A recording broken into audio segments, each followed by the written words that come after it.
এবার যে খবর দিকে নজর রাখবো, বড়ুয়াতে আন্তর্জাতিক প্রতারণার চক্রকে ধরল পুলিশ। ভারত বাংলাদেশের মিলিত আর্থিক জালিয়াতির চক্র ধরা পড়ল। উদ্ধার হলো একের পর এক চমকপ্রদ প্রমাণ। আন্তর্জাতিক আর্থিক জালিয়াতির চক্র ভাঙল পুলিশ। বড়ুয়া থেকে গ্রেপ্তার 7 অভিযুক্ত। তাদের কাছ থেকে উদ্ধার হয়েছে ল্যাপটপ, ফোন, এটিএম, সিম কার্ড। আজ এক সাংবাদিক বৈঠকে অতিরিক্ত পুলিশ সুপার রাজপ্রীত সিং জানালেন, আর্থিক জালিয়াতির একটি আন্তর্জাতিক চক্রকে ভেঙে 7 জনকে গ্রেপ্তার করা হয়েছে। ধৃতদের মধ্যে 4 জন রয়েছে বাংলাদেশের নাগরিক, 2 জন ঢাকার, 2 জন যশোরের বাসিন্দা আর 3 জন রয়েছে ভারতীয়, আরিফ খান, ফিরোজ শেখ, সানারুল শেখ। এই চক্রের মূল মাস্টারমাইন্ড বলে জানা গেছে। পুলিশ সূত্রে জানা গেছে, ধৃতদের কাছ থেকে 2টি ল্যাপটপ, 13টি মোবাইল ফোন, 46টি সিম কার্ড, 121টি এটিএম কার্ড উদ্ধার হয়েছে। এই এটিএম কার্ডগুলি কার নামে ইস্যু করা হয়েছে তা জানার জন্য ব্যাংকের সহায়তা নেওয়া হবে বলে জানিয়েছে পুলিশ কর্তারা। রাজপ্রীত সিং আরও বলেন, এই চক্রটি কতদিন ধরে আর্থিক জালিয়াতির সঙ্গে যুক্ত ছিল তা খতিয়ে দেখা হচ্ছে। আর এই ঘটনায় সীমান্তবর্তী এলাকায় নিরাপত্তায় আরও জোরদার করা হয়েছে। রাত্রিবেলা সাইবার পিএসএ টিম সোর্স ইনফরমেশন পেয়ে বড়বা থানা আন্ডারে একটি রেড করেছে এবং 7 জনকে অ্যারেস্ট করেছে, যার নাম হচ্ছে মিনহাজ শেখ, সিফত শেখ, শান শেখ, রাবি শেখ, সোনারুল শেখ, ফিরোজ শেখ এবং মোহাম্মদ আরিফ খান।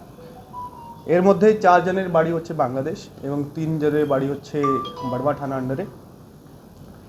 রেডের সময় এর কাছে থেকে 2 ল্যাপটপ, 13 মোবাইল ফোন, 46 সিম কার্ড এবং 121 এটিএম কার্ড রিকভার এবং সিজ করা হয়েছে। এই নিয়ে একটা স্পেসিফিক কেস রেজিস্টার করা হয়েছে সাইবার পিএসে। ইনিশিয়াল ইনভেস্টিগেশনে যেটা পাওয়া গেছে, এরা সবাই ফাইন্যান্সিয়াল ফ্রড সাথে যুক্ত ছিল। এখন আমরা ওর ডিটেইলড ইনভেস্টিগেশনে যাব।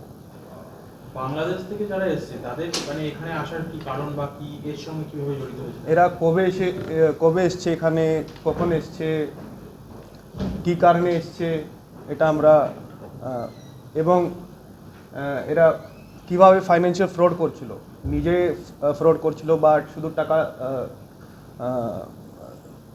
টাকা তুলছিল, এটা আমরা এখন তদন্তয়ে যাব। এখন এটা এইরকম কিছু জিনিস পাওয়া গেছে যেটা সিজ করলাম, আমি আপনাকে বলবো। কতদিন ধরে কাজ করছিল এটা? এখন ওটা তদন্তর বিষয়ে খুঁজে দেখছি। বাংলাদেশে কজনকে ধরা হয়েছে, কজন বাংলাদেশিকে ধরা হয়েছে? 4 জন বাংলাদেশিকে ধরা হয়েছে এবং 3 জনের বাড়ি হচ্ছে বড়বা থানা। 2 জনের বাড়ি হচ্ছে ঢাকা এবং 2 জনের বাড়ি হচ্ছে যশোর। মানে এরা কি বাংলাদেশের সঙ্গে কি এই ফ্রডটা করতো? ফিনান্সিয়াল ফ্রডটাকে বাংলাদেশের এর কি মোডাস অপারেন্ডি আছে ওটা আমরা খুঁজে বের করছি। মানে কোনো পাসপোর্ট বা কোনো কাগজ মানে যেটা এইরকম কিছু নেই, এরা শুধু সবাই ফাইন্যান্সিয়াল ফ্রড একসাথে মিলিয়ে এখানে করছিল। ফ্রডটা কতদিন ধরে চলছিল? এটা আমরা খুঁজে বের করছি। এটিএম কার্ডগুলো এত কিছু কোথা থেকে পেল? এরা সবাই ব্যাংক অ্যাকাউন্ট খুলছিল এখানে।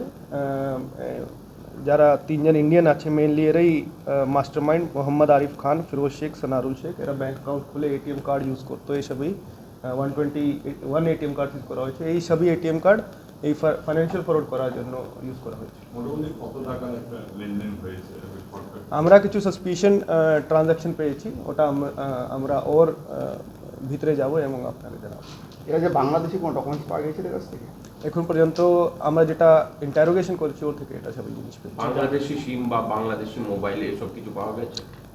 এইরকম আমরা এখন যেটা বললাম আপনাকে, যেটা সিজ করা হয়েছে, 2 ল্যাপটপ, 13 মোবাইল ফোন, 46 সিম কার্ড, 121 এটিএম কার্ড, এইটুকু আমরা।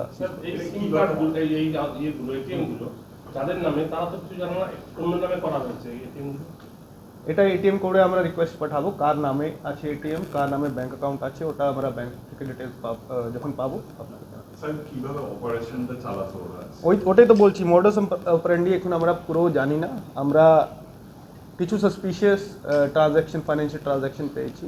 ইনিশিয়াল ইনভেস্টিগেশন এটাই পাওয়া গেছে, এরা সবাই যুক্ত ছিল ফাইন্যান্সিয়াল ফ্রড সাথে।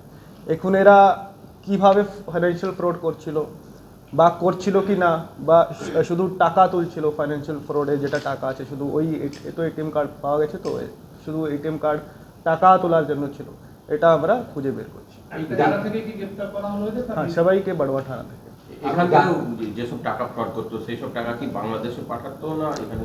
এইরকম কিছু আসেনি এখনো, আমরা তদন্ত করে দেখছি। যারা বাংলাদেশি তারা এখানকার কোনো স্থায়ী বাসিন্দা হয়ে থাকতো? এখানে থাকতো ওরা, এখন আমরা ডকুমেন্ট কিছু পাইনি এখন।